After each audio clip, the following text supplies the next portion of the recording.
प्यारे बच्चों, शिक्षक दिवस की हार्दिक शुभकामनाएं।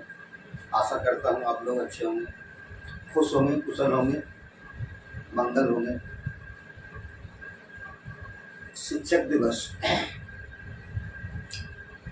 आज इस अवसर पर आपसे कुछ मैं बातचीत करना चाहता हूँ, आपसे कुछ गपशप करना चाहता हूँ। तो मैं कोई ज्ञानी नहीं हूँ, लेकिन ज्ञान का प्रेमी जरूर हूँ। मैं कोई साइंटिस्ट भी नहीं हूँ, लेकिन लाइफ में एक्सपेरिमेंट जरूर करता हूँ और उससे मैं कुछ सीखता हूँ। मनुष्य को हमेशा कुछ सीखते रहना चाहिए और ज़िंदगी का हर एक पल कुछ न कुछ सिखा कर मिल जाता है।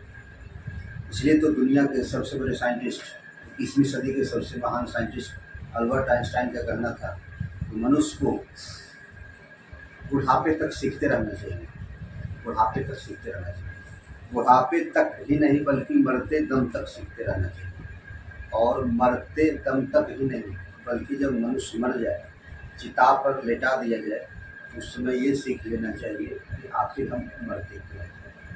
ये सीखने की प्रक्रिया लंबी लगातार चलती रहती है और ज़िंदगी का दूसरा नाम भी सीखना है। आपका गुरु, आपका उस्ताद बच्चों या किसी का भी, किसी मनुष्य का गुरु और उस्ताद उससे बड़ा या छोटा दोनों हो सकता है। जैसे आप बच्चों नए नए लेसन डेली सीखते हैं, नए नए अध्याय डेली सीखते हैं, मैं आपसे भी कुछ सीखता हूँ। मैं उस अध्याय को पढ़ाने का नया नया अनुभव को सीखता हूँ। तो ये सीखने और सिखाने की प्रक्रिया हमेशा जीवन में लगातार चलती रहती है।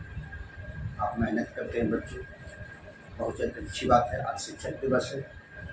ये क्यों मनाया जाता है आपको अच्छी तरह से पता है। आज ही डॉक्टर सर्वपल्ली राधाकृष्णन जी का जन्म हुआ था, जो हमारे देश के पहले उपराष्ट्रपति थे और दूसरे राष्ट्रपति बने। एक बार उससे एक पत्रकार ने पूछा कि आप इस दुनिया में किस रूप में जानना पसंद करेंगे, शिक्षक रूप में जानना पसंद करेंगे कि राष्ट्रपति के रूप में जानना पसंद करेंगे। तो उन्होंने बताया कि मैं एक शिक्षक के रूप में ही इस दुनिया में जानना या नाम कमाना पसंद करूँगा। उसी के अवसर पर हम लोग आज शिक्षक दिवस मनाते हैं। यार बच्चों, उनसे जुड़ी एक दो घटना आपको मैं बताता हूँ, उनके जीवन से जुड़ी एक दो घटना मैं बताता हूँ। एक बार एक अंग्रेज पत्रकार ने उससे पूछ लिया था कि आप हमेशा ये पगड़ी बांध के क्यों रखते हैं। जब भी उसका फोटो देखेंगे वो हमेशा बड़ा सा पगड़ी बांध के रखते हैं। डॉक्टर सर्वपल्ली राधाकृष्णन हमेशा एक बड़ा पगड़ी बांध के रखते हैं। एक अंग्रेज पत्रकार ने उससे पूछ लिया हमेशा ये पगड़ी बांध के क्यों रखते हैं। तो उन्होंने बहुत ही आसान लहजे जवाब दिया, आंसर दिया कि मैं अपने गुरूर को, अपने ज्ञान को दिखाता नहीं, उसमें बांध के रखता हूँ। अपने गुरु ज्ञान को हमेशा इस मुट्ठे में बांध के रखता हूँ। उनका ये जवाब था। मतलब अपने ज्ञान को फैलाना नहीं चाहिए, दिखावा नहीं करना चाहिए, उनसे ही सीखना चाहिए। एक बार दूसरा पत्रकार ने एक बार उससे पूछ दिया था कि आपका पड़ोसी पाकिस्तान और आप हिंदुस्तानी, दोनों के हाइट में बहुत अंतर है सर, वो आपसे ज़्यादा एडवांस है, वो बहुत लंबे लंबे होते हैं। आप देखेंगे पाकिस्तान के खिलाड़ी बहुत लंबे लंबे होते हैं, हिंदुस्तान के रिश्ते वो बहुत लंबे लंबे होते हैं, आप लोग बहुत छोटे छोटे हैं। इसका मतलब आपसे ज़्यादा एडवांस है। तो उन्होंने बहुत ही आसान लहजे में उन्होंने जवाब दिया। क्या जवाब दिया कि ठीक है, पाकिस्तान के लोग लंबे तो हैं और हम लोग छोटे कद के तो हैं, लेकिन जब पाकिस्तान के लोग दुनिया से बात करेंगे तो सर झुका के बात करेंगे, और जब हम लोग दुनिया से बात करेंगे तो सर उठा के बात करेंगे। आज यही तो हो रहा है, पाकिस्तान दुनिया में सर झुका के बात कर रहा है, हम लोग हिंदुस्तानी सर उठा के बात कर रहे हैं।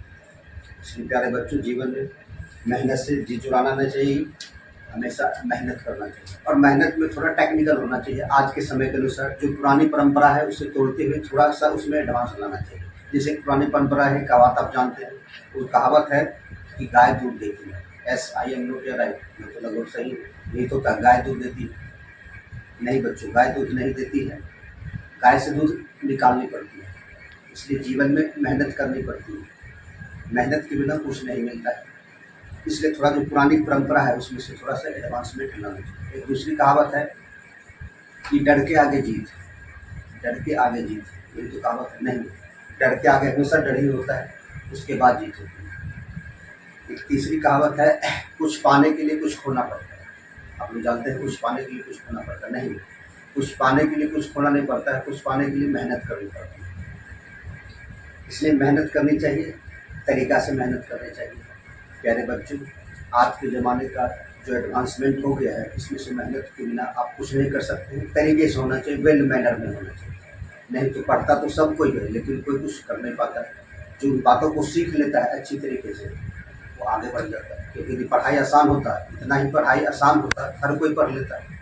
आज जो रोड पर आप देखते हैं ईंटा ढो रहा है, गिट्टी ढो रहा है, पत्थर ढो रहा है, उसको कभी न कभी जीवन में पढ़ाई भारी ही लगा होगा, वो पढ़ाई छोड़ के भागा है और आज वो काम कर रहा है। पढ़ाई इतना आसान होता तो हर कोई कर लेता है। इसलिए पढ़ाई करना इतना आसान काम नहीं है और उसको समझाना ये और ज़्यादा मुश्किल काम है। इसलिए हम शिक्षकों का और ज़्यादा टफ काम है, ज़्यादा वर्क है पढ़ के किसी चीज़ को समझाना। तो आप दुनिया के सबसे हार्डेस्ट वर्क कर रहे हैं, पढ़ाई करना इतना आसान नहीं है। तो आप बोलिएगा सर आप तो दोनों बात बोलते हैं, कभी बोलते हैं पढ़ाई आसान है, कभी बोलते हैं काफ़ी मुश्किल है। हाँ, पढ़ाई आसान है, अभी भी मैं पूरे होशो हवास में बोल रहा हूँ, आसान है पढ़ाई, लेकिन फ़क़ीरों के लिए नहीं, जो मेहनत करता है उनके लिए पढ़ाई आसान है। मेरे प्यारे बच्चों, मैं लास्ट में ज़्यादा कुछ बोलना नहीं चाहूँगा। ये बोलना चाहूँगा कि मैंने जो अपने जीवन में अपने पूर्वजों से सीखा है वो 1 लाख को मैं शेयर करना चाहता हूँ। एक बात को शेयर करना चाहता हूँ कि हमारे पूर्वजों ने, हमारे बड़े बुजुर्गों ने सिखाया है कि ज़िंदगी जो चलती है 2 पंखों से चलती है, 2 पंखों से चलती है। जिस तरह से एक पक्षी को उड़ने के लिए 2 पंख की ज़रूरत पड़ती है, एक पंख काट दीजिए तो पक्षी उड़ नहीं पाएगा, पक्षी उड़ नहीं पाएगा। उसी तरह से जीवन में आदमी को, इंसान को उड़ने के, चलने के लिए 2 पंखों की ज़रूरत पड़ती है, एक किस्मत का और एक मेहनत का। किस्मत का और मेहनत का। किस्मत ये है कि हम कहाँ पैदा लिए, किस परिवेश से पैदा लिए, ये हम पर निर्धारित नहीं है, कहीं और से हैंडल हो रहा है, इसको हम कुछ नहीं कर सकते, इस पंख को कुछ नहीं कर सकते। लेकिन दूसरा जो पंख है मेहनत का, इसे हम अपनी मर्जी से जैसे चाहे जब भी चला सकते हैं। इसलिए आप जीवन में इतना मेहनत कीजिए कि यदि आपका किस्मत का पंख सोया हुआ भी है, नहीं जाग रहा है,